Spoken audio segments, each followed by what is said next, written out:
11th question है show that the relation R set of all the points. और points क्या है हमारे पास रिलेशन में, पी क्यू पॉइंट्स है, सच दैट जितना ओ ओरिजिन का पी से डिस्टेंस है उतना ही ओरिजिन का क्यू से डिस्टेंस है। अगर हम इसे शॉर्ट फॉर्म में लिखिए तो ये बनता है, ठीक है। तो हमें शो करना है ये इक्विवेलेंस रिलेशन। तो रिफ्लेक्सिव के लिए क्या करेंगे हमें पता ओ का पी से डिस्टेंस, ओ पी दोनों सेम ही होंगे, पी का 2 बार डिस्टेंस ले लेंगे, इट विल रिमेन सेम। तो this means P P belongs to R, ठीक है, for every P be any point, तो P P belongs to R, therefore R is reflexive. Symmetric के लिए नेट P Q belongs to R, P Q R का member है, तो this mean जितना ओरिजिन का पी से डिस्टेंस है उतना ही ओरिजिन का क्यू से डिस्टेंस होगा। तो इसी चीज को मैं रिवर्स करके लिखूं, O Q is equal to O P, तो यानी कि Q P belongs to R, तो देयरफॉर आर इज सिमेट्रिक। फिर ट्रांजिटिव में क्या होगा, 2 लेट करेंगे, let ordered pair PQ belongs to R and ordered pair QS ले लेते हैं belongs to R, की कंफ्यूजन ना हो R की, तो मैंने QS ले लिया। तो फर्स्ट रिलेशन कहता है OP is equal to OQ, ठीक है। अगर OP PQ belongs to R है तो this implies OP is equal to OQ, और अगर QS belongs to R है तो OQ is equal to OS, OP OQ के इक्वल है, OQ OS के इक्वल है, तो यहां से हमारे पास आ गया OP is equal to OS, this implies PS belongs to R, तो R इज ट्रांजिटिव। तो रिफ्लेक्सिव भी है, सिमेट्रिक भी है, ट्रांजिटिव भी है, जो तीनों हो वो क्या होता है इक्विवेलेंस रिलेशन, ठीक है। तो therefore R is an equivalence relation।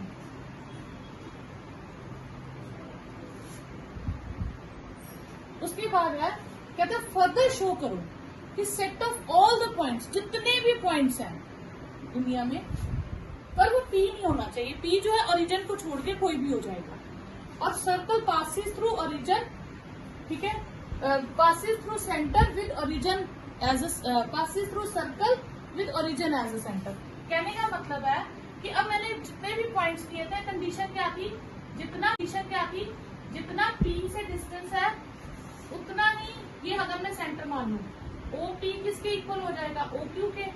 वैसा ही मैं कोई OS ले लिया, ऐसे ही कोई OT ले लूं, OU ले लूं, ऐसे बहुत सारे पॉइंट्स ले लूं, वो सारे क्या होंगे इक्वी डिस्टेंट है, ठीक है, O से।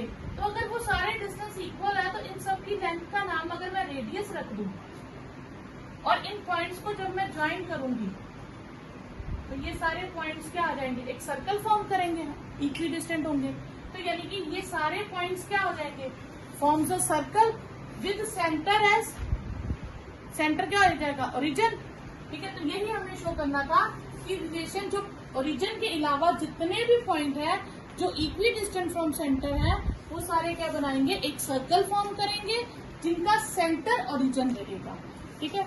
तो ये हमारे पास आ जाएंगे, तो O एज ए सेंटर, तो टेकिंग पॉइंट्स, अगर हम पॉइंट्स ले लें कोई P Q S T U, तो इन सबका डिस्टेंस क्या है, इक्वल है, एंड सो ऑन। तो देयरफॉर P Q S जो भी पॉइंट्स होंगे lies on circle with centre origin. Yes, next है शो डेट रिलेशन आपको दिया सेट ऑफ ऑल ट्राइंगल्स, दो ट्राइंगल इस तरह से लेनी है कि वो सिमिलर होती है। सिमिलैरिटी आपने 10th में पढ़ी थी। सिमिलैरिटी और कॉन्ग्रुएंसी में फर्क क्या होता है, सिमिलैरिटी का मतलब है शेप उनकी सेम है और कॉन्ग्रुएंसी का मतलब है शेप एंड साइज दोनों सेम है। तो सिमिलैरिटी में जैसे आप स्टैच्यू ऑफ लिबर्टी यूनिटी देख लो, तो जब स्टैच्यू ऑफ यूनिटी बनाया होगा तो उसका एक छोटा मॉडल बनाया होगा उन्होंने, तो उसी मॉडल के हिसाब से उन्होंने स्टैच्यू ऑफ यूनिटी बनाया। तो वो दोनों क्या थे, सिमिलर थे। तो सिमिलर मतलब शेप सेम थी, साइज सेम नहीं था। तो सिमिलैरिटी ट्राइंगल्स क्या होती है, जिनमें शेप सेम होती है, ठीक है। अब इसमें क्या होता है, अगर दो ट्राइंगल सिमिलर होती हैं तो उनकी साइड्स की रेशियो सेम होनी चाहिए। ये रिजल्ट आप याद रखेंगे, जब दो ट्राइंगल सिमिलर है तो उनकी कॉरेस्पॉन्डिंग साइड्स की रेशियो सेम होगी। अब हमें पहले सिमिलैरिटी को शो करना है कि ये इक्विवेलेंस रिलेशन है। तो आर रिलेशन जो है that is ordered pair T1 T2 such that T1 is similar to T2। तो हम पहले रिफ्लेक्सिव करेंगे। रिफ्लेक्सिव के लिए T1 कोई ट्राइंगल ले ली ए सेट में से। ट्राइंगल अपने सिमिलर तो होती है ऑलवेज, उसके तो सिमिलर होगी। तो फिर T1 ordered pair belongs to R, तो देयरफॉर R इज रिफ्लेक्सिव। फिर सिमेट्रिक के लिए लेट एक ऑर्डर्ड पेयर ले लेंगे T1 T2 belongs to R। इसका मतलब है T1 सिमिलर है T2 के। जब T1 और T2 की शेप सेम है तो मैं इसको ये भी तो कह सकती हूँ कि T2 is similar to T1, ठीक है।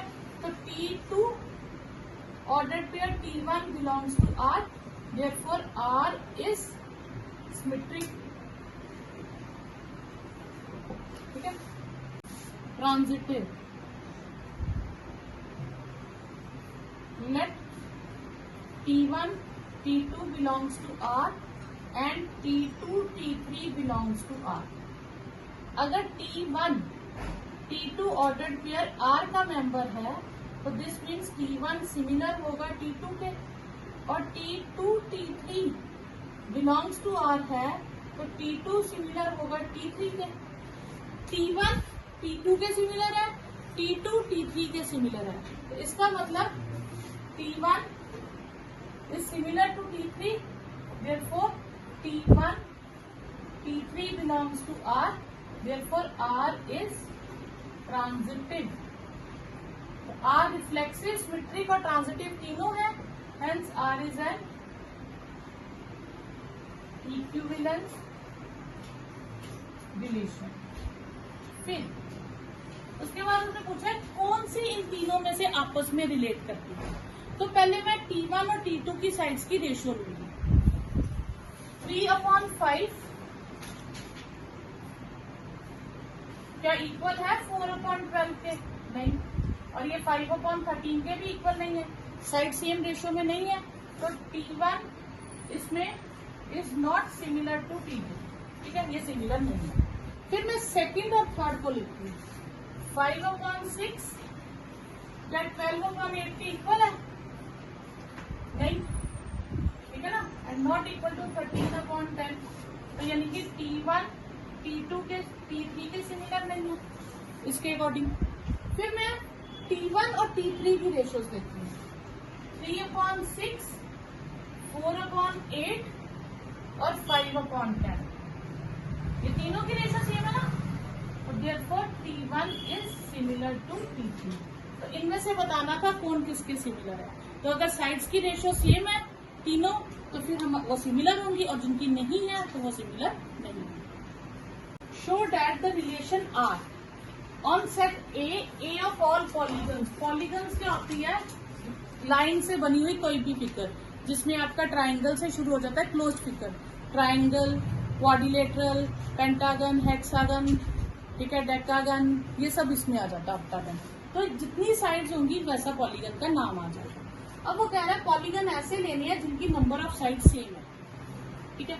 तो आर रिलेशन क्या है? P1 P2 such that P1 and P2 has same number of sides, ठीक है। अब P1 एक मैंने पॉलीगन ले लिया ए में से, ठीक है। पहले हम करेंगे रिफ्लेक्सिव। तो P1 पॉलीगन ले लिया ए में से, तो P1 है and P1 both have same number of sides. Always. क्योंकि एक ही पॉलीगन को दो बार काउंट करोगे तो साइड्स तो नंबर ऑफ साइड सेम ही रहेंगी, ठीक है। तो therefore P1 belongs to A। Second symmetric करेंगे तो let P1 P2 belongs to R। This implies number of sides of P1 is same as number of sides of P2, polygon P2। P1 P2 के same है तो number of sides of P2 is same as number of sides of P1। इसको आगे पीछे कर दें तो this means P2 P1 belongs to R। तो R इज सिमेट्रिक। फिर transitive, let P1 P2 belongs to R and P2 P3 belongs to R। अगर P1 P2 ordered pair R का मेंबर है, this means number of sides of P1 is same as number of sides of P2। और अगर P2 P3 का member है तो मतलब number of sides of P2 is same as number of sides of P3। P1 में जितनी sides है उतनी P2 में है, जितनी P2 में है उतनी P3 में है। तो इसका मतलब आपके पास क्या हो गया, number of sides of P1 is same as number of sides of P3। This implies P1 P3 belongs to R। तो R is transitive। रिफ्लेक्सिव भी हो गया, सिमेट्रिक भी है और ट्रांजिटिव भी है। तो ये क्या हो गया, इक्विलेंस रिलेशन। यही हमें शो करना था। फिर वो कह रहा है कि कौन सी इन तीनों में से 3 साइड वाला पॉलीगन, 4 साइड वाला पॉलीगन या 5 साइड वाला पॉलीगन, कौन सा पॉलीगन ट्राइंगल बनाएगा। तो कितनी साइड्स होती है ट्राइंगल की, 3 साइड्स। तो polygon with 3 sides will form a triangle. बस इतना सा क्वेश्चन है, ठीक है। तो R is an equivalence relation, ठीक है, एंड पॉलीगन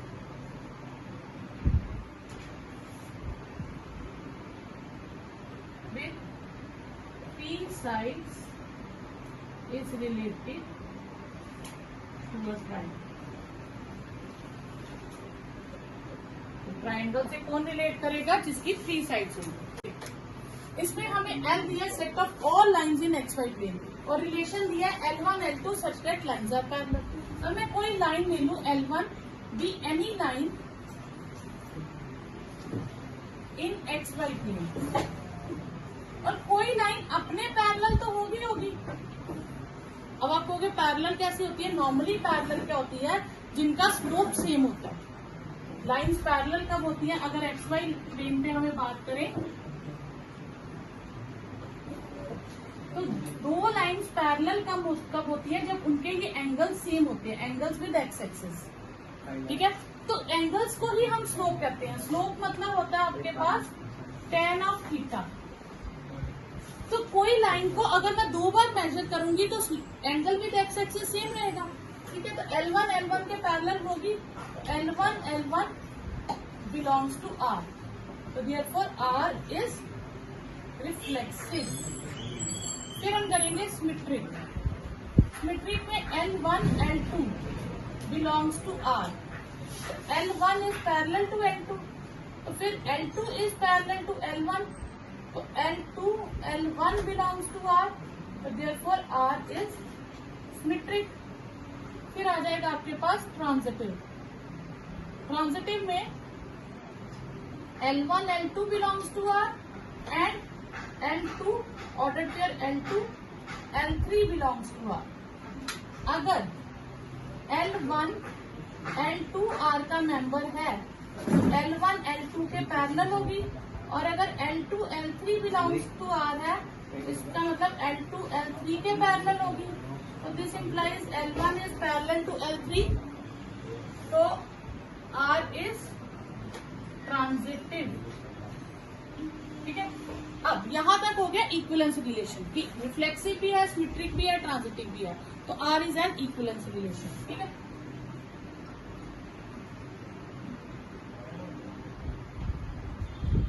इक्विवेलेंस रिलेशन। उसके बाद उन्होंने फर्दर पूछा है सेट ऑफ ऑल लाइंस जो इसके पैरेलल होंगी।